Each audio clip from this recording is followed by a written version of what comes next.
HustlerTurf.com, 1,400 dealers nationwide. Residential mowers. Go to the dealership. Buy it. Get it serviced. Replacement parts. HustlerTurf.com. So Bob Stoops is talking about it. Everybody's talking about the NCAA said yesterday, we are setting up a task force to punish schools who do not have their donors under control with this NIL. So the NCAA is upset, and I've defended the NCAA a lot on this show. They're upset that NIL is out of control. Yeah, it's out of control because the NCAA has lousy leadership. Part of owning a business or running a bureaucracy is being able to, it's a term used in business, see around corners, potential problems and landmines. There was aggressive legislation, Florida, California, Texas, for the last 8 years. How many times have Joy and I talked about athletic compensation for college kids? It's been a discussion since we've worked together for years.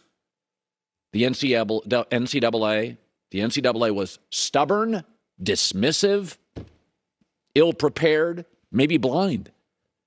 But it's not like this came out of nowhere. This was not a meteor. It's like legalized gambling. The smartest people in my industry and the smartest companies, we knew it was coming 8 years ago. Those companies and those individuals have benefited from it. The NCAA, for 6-7 years, was rigid. Coaches fighting NIL. As legislation, bills were being passed to pay athletes. I saw a story this morning. Sports Illustrated spoke to more than 24 college stakeholders over the past 6 months for a wide-ranging story that revealed unregulated, high-priced bidding wars for college football and men's basketball players. The NIL has paved a way for boosters to get involved striking deals with athletes. Well, where the hell did you think the money was coming from? A local priest? Schools weren't going to pay it. Where did you think the money was coming from? It was coming from boosters who've been giving money to schools for years. This is not a problem that you couldn't forecast.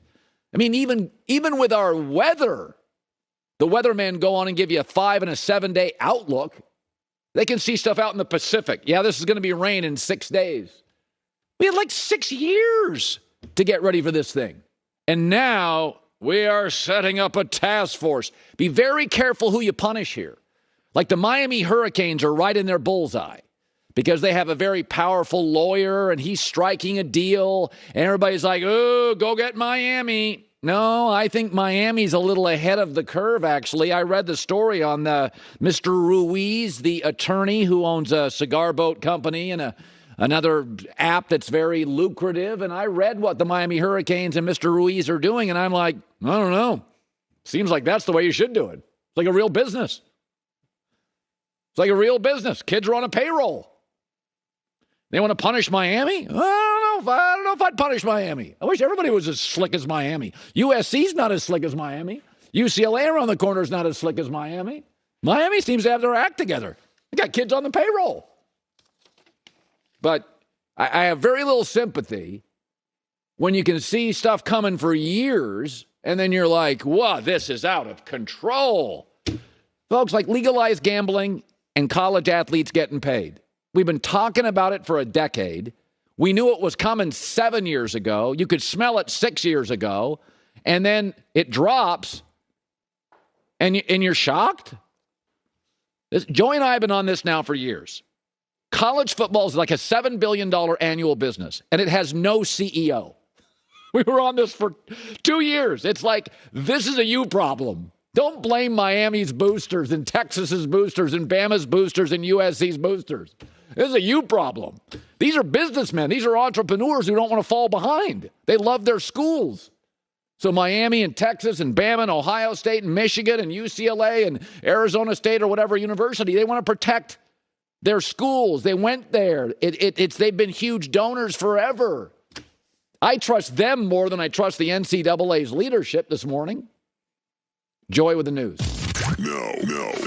Turn on the news. And it's important when you hear the soundbite to listen to the tone. Sometimes you'll see words written down. You're like, that's harsh. I mean, people on Twitter, they don't even have a sarcasm emoji. I've said things before. Years and years ago, I said something about Adam Gase winning Super Bowls. Totally sarcastic. Joey's here. Totally tongue-in-cheek. People took it seriously.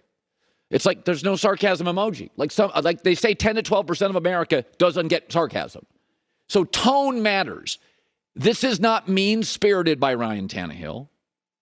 He's not taking a shot at the quarterback the Titans just drafted, Malik Willis. But he did say this. We're competing against each other. We're watching the same tape. We're doing the same drills. I don't think it's my job to mentor him, but if he learns from me along the way, then that's a great thing. It's not his job to develop his replacement. There's only about 32 starting quarterback jobs in the NFL. Some fluctuate week to week. But for veteran quarterbacks, and Tannehill's a sneaky old 34, the average salary is $27 million. Yeah, I'm not going to give that up anytime soon. Here's a guy, they just traded his star receiver. He's sneaky old. He's been hurt before. They just drafted his replacement. Ryan Tannehill's fighting for his life and fighting for his career. He just lost a home playoff game, admitted he had to go to therapy. He is fighting for himself and fighting for his career. It's not his job to develop his replacement. Some of you are naive. I love bringing young people on and assisting them. I'm not developing them to replace me. This is a good job. Not many like it. You can be two things at once. You can be a great teammate. Malik asks you a question, give him an answer. Has a great practice, put your arm around him. This is great, man. You're doing a great job. But I'm not developing you to steal my job. Because companies, including NFL teams, all companies are developing a kind of bench where eventually they'd like to find somebody they can pay a third to a half of what you make. Doesn't matter if you're a landscaper or a talk show host, and get the same production. They'd love to find Uncle Colin's replacement and they pay him a third of what they paid me. Of course they would. All companies want to do that. So in the end, what Ryan Tannehill is saying is I can be two things. I can be good in the film room. I can be a good guy. We can put it in your locker next to me. But I got one of the 32 best jobs in America. I'm not going to develop my heir apparent. Also, teams in the NFL and all sports teams don't like, even star players, they don't like players getting in their personnel. We'll draft who we want to draft. You stay over there. Now, occasionally, a star player, Aaron Rodgers or LeBron James, has so much power, you got to let him have a say, right? I want Randall Cobb. Okay, we'll get Randall Cobb. I want Russell Westbrook. Okay, we'll get Russell Westbrook.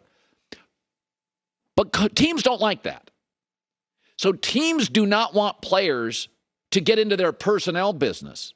So why the hell should Ryan Tannehill have to develop players? Let's just draw a line. You develop and draft, I play. But you can't ask a player to develop players. That's a team's job and a coaching staff's job. That's not a player's job. By the way, Aaron Rodgers was bothered by the mere suggestion that he could be replaced by a quarterback from Utah State. Tom Brady got Jimmy Garoppolo to the left coast. He got him out of town. And those guys are superstars. Ryan Tannehill's fighting for his career. He's been hurt. He's 34. He finally gets a great head coach in Mike Vrabel. He finally gets non-chaos out of Miami. He finally gets a legitimate general manager. He finally gets a division he can win. He didn't have Tom Brady in it in the AFC East. He's finally in a playoff environment. And they trade a star receiver. They draft a quarterback. And we're all like, well, yeah, just bring him in. Take your job. Folks, I'm going to be scratching and clawing. This microphone are going to yank me off the set. I'm going to be holding on to this thing. And Ryan Tannehill and anybody that's worked really hard and achieved something has a right to not develop their replacement. There you go. So I'm defending selfish Ryan Tannehill and too hard a foul Dylan Brooks today. And I am here for it and completely satisfied with where I went on that. And it's very important when he tackled him. Nobody's talking about that. He tackled him very early in the game, like right out of the chute. Why was that? Because they were sending a message. We may be kids. Golden State, you're not pushing us around. Payback for Draymond.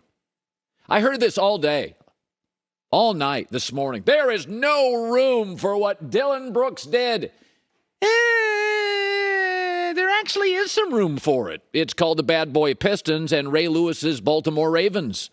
There's all sorts of room for aggressiveness, semi-violence, intimidation, sticking up for yourself. You know I love the Warriors and Draymond Green, but y'all out there glamorizing the good old days of the NBA. This was 1992. They've done 30 for 30s on moves like that. You know what they never did a 30 for 30 on? The Denver Nuggets that scored 130 a night. Fat Lever, Dan Issel, Alex English. Y'all never did a 30 for 30 on that. They were pretty. You did it on the Knicks, who had no guys that could shoot in the Pacers series. Like 2 guys in the series, one of them, Reggie Miller, could shoot. They tackled each other. 30 for 30. Bad Boy Pistons, 30 for 30. MJ punched Steve Kerr, glamorized it. Oh, he knocked him down. He got hurt. Yeah, I don't want guys to get hurt. But you're the ones doing 30